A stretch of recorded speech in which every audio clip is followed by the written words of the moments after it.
This episode is brought to you by the Air Force Collaboratory.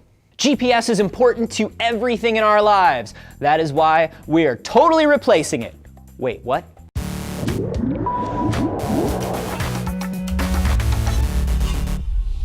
In a couple days, the Air Force is launching another new GPS satellite into space. GPS-2F5 is the 5th upgraded satellite in a long-term plan to make GPS faster, more accurate, and more efficient, which is awesome, not just because I can't find anything more than a mile from my home without it, but also because it's used in everything from ATMs to dog collars to farming equipment.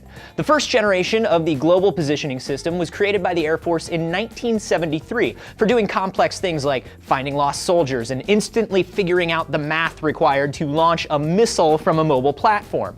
GPS, as you and I know it, started in 1989 with the launch of the first GPS-2 satellite. The new network was opened completely to the public in the year 2000.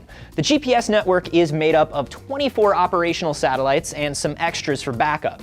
4 satellites always have a line of visibility to your receiver at any time of day. Your receiver gets information on the location of at least 3 of the satellites around you and the distance between you and those satellites. And using those measurements lets your receiver pinpoint where you are. It's called trilateration. Now, to do this, all the GPS satellites and receivers don't just have to know where they are, they have to know exactly what time it is when they're sending their positions. Say it's exactly noon and you check your GPS. If one of those satellites think that it's 12:01, it's gonna mess up your position. It might think you're moving. That's why every satellite's got an atomic clock in it that is accurate to a billionth of a second. And every receiver uses a quartz clock that constantly resets itself to match its time to the last one it got from the satellites. And that's also why GPS isn't just used in positioning anymore. It's also used in timekeeping situations where everything needs to be synchronized perfectly. Stock market trades use the atomic clocks in the GPS network because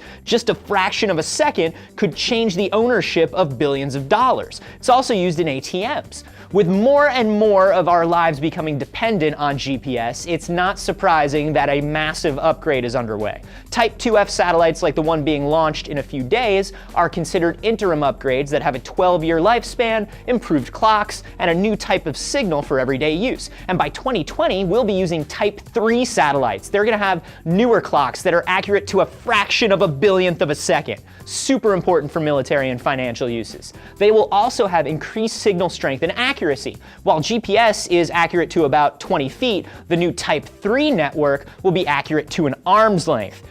I don't know if that's like a tall guy's arm or my arm or like a baby arm or what, but I feel like my eyes might be able to take it from there regardless. If you're interested in the GPS network, our sponsors over at the Air Force Collaboratory want you to help them decide where to launch a Type 2F satellite that is going live in spring of next year. So head over, join the Collaboratory, and you can weigh in on where the members of the Air Force Space Command will position a $150 million satellite that will provide positioning and timekeeping for billions of people. So go launch a satellite and subscribe here for more D News.